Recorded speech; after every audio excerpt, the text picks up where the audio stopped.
हे बघा, lotus, tiger, lion, मला ती काही जनावरांची नावं माहीत नाहीत, परंतु शिवसेना उद्धव ठाकरे गटामध्ये विभाजन झालेलं आहे अशा बातम्या येत आहेत. असं कोणी खंडन कोणी केलेलं नाही.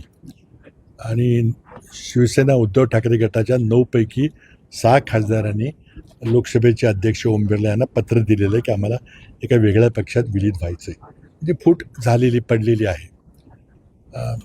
DMKला संपवलं, तृणमूल काँग्रेसला पराभूत करून त्यांचे 20 खासदार फोडले.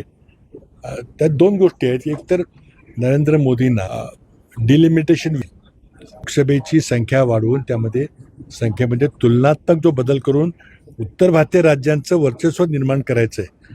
त्याकरता 2/3 बहुमत पाहिजे. आणि महिला आरक्षणाचं खोटं नाव सांगून ते देशाचे संविधान मूलभूत पद्धतीने बदलू इच्छितात. आणि त्याकरता त्यांना 2/3 आकडा पाहिजे. 360 लोकसभेमध्ये आता 300, मला वाटतं 290 काहीतरी झाले त्यांचे. ही फोडाफोड चालू राहणार. त्याचबरोबर जे काठ्यावरचं बहुमत होतं, नितीश कुमारची पार्टी आणि चंद्रबाबू नायडू यांच्या 2 डोक्यावर सरकारचा, त्याचा धोका कमी झाला.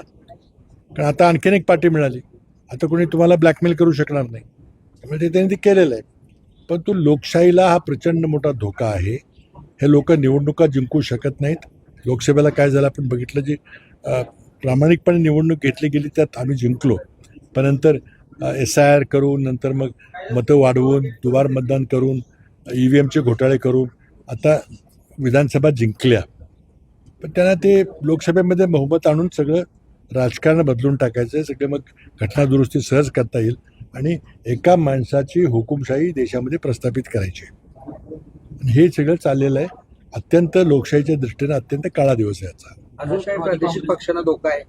पण चर्चा चालू आहे. तर काय होतं काय माहिती नाही. पण एका बाजूला प्रचंड मोठं अर्थकारण, किती खोके किती दिले, आता यावेळेला किती खोके झाले मला माहिती नाही. आणि दुसऱ्या बाजूला मग EDची भीती, CBIची भीती. या दुहेरी कचऱ्यातून मानकरणं अवघड झालेलं आहे. तुम्ही पक्षात येत असला तर खोके मिळतील, कॉन्ट्रॅक्ट मिळेल, त्यातनं 40% कमिशन खावा.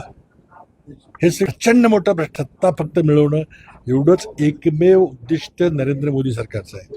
महाराष्ट्रात जे पक्ष बदल झाले, जे पक्ष फुटले, त्याला स्वतः नरेंद्र मोदींचा राजाश्रय होता, आशीर्वाद होता. त्यांनी सगळी व्यवस्था केली गुवाहाटीमधली, गुजरातमधली. आणि त्यामुळं त्यांना न खाऊंगा न खाणदुखा म्हणायचा सुत्रामी अधिकार नाही आहे.